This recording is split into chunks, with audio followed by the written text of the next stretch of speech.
narrativa lo que es? Eso también es importante que lo sepáis. Pero bueno, cuando vamos a contar una historia, ¿qué es lo que estamos haciendo en realidad? Contando algo sobre ti. ¿Sobre mí o algo que me he inventado? Sobre mí o algo. Claro, o sea, estamos diciendo algo que me he inventado. Luego estamos contando una mentirilla, ¿no? En cierta forma. A veces. A veces sí. Exactamente, muy bien dicho. O sea, a veces contamos cosas que son mentiras y otras que no.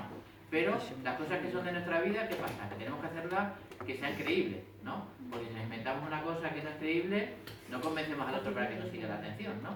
Bueno, la primera pregunta que os hago, a ver si lo sabéis, es la diferencia entre quién es el autor o la autora y el narrador o la narradora. Y yo creo que eso ya lo habéis estudiado. De un libro. De un libro, sí. Por ahí. El autor es el que ha escrito el libro, Sí. el narrador o narradora es quien lo lee. El que lo lee. Quien lo lee, no, quien Exactamente, muy bien. Exactamente, eso, Muy pues, bien. eso se lo decía también el grupo de anterior. Muy Hay bien, mucha muy gente bien. mayor a la que yo doy clase que no lo sabe. Mira. Y ha estudiado una carrera. Anda, ¿sí? Anda. Sí, claro. Entonces, tenemos que el autor o la autora es quien escribe la historia, ¿no?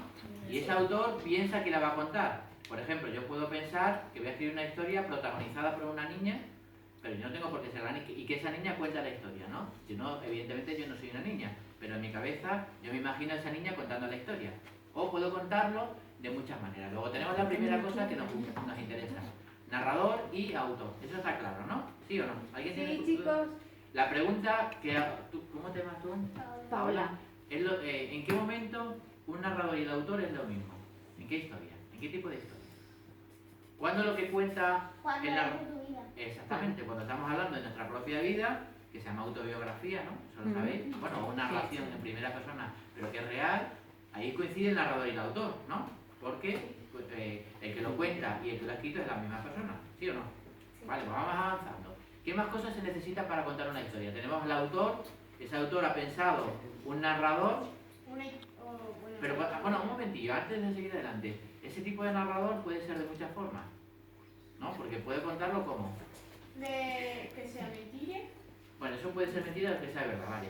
Eso es una primera diferencia, que es lo que se llama ficción y no ficción, pero eso ya es un poco más complicado. Es decir, ficción es cuando nos lo inventamos y no ficción, que se llama así, es cuando es real, ¿no?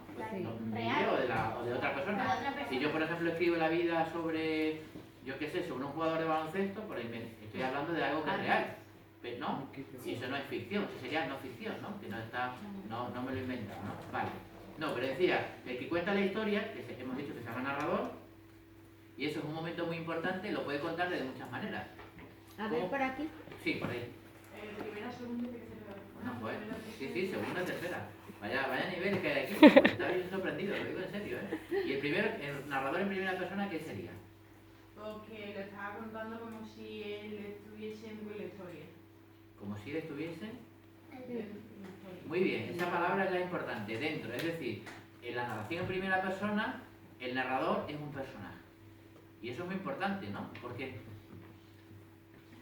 si el narrador forma parte de la historia, puede ocurrir que lo que nos cuente sea mentira, ¿no? Porque claro, podemos creer lo que nos dice o no creerlo, ¿no? Muy bien, y la narración en tercera persona, la segunda la vamos a dejar de momento. Pues que... ¿Quién lo cuenta? ¿Quién es el el que está contando fuera de la historia? No interviene. Exactamente, él lo ha dicho perfectamente. En la narración en tercera persona, quien nos lo cuenta es alguien ajeno a la historia, con lo cual nos la vamos a creer un poco más, ¿no?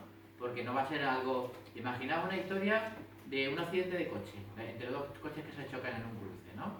¿Qué pasaría? Si hay un testigo que lo ha visto, sería en principio más objetivo, ¿no? Porque está fuera de lo que ha pasado. Pero si tenemos que pedir cuentas a cada uno de los conductores, seguramente dirá, no, la culpa es de este, y el otro dirá que la culpa es del otro. ¿Lo veis o no? Sí. Es decir, eso se llama ser más subjetivo, ¿no? Y entonces nos puede mentir más, ¿vale? Vale, pues seguimos avanzando.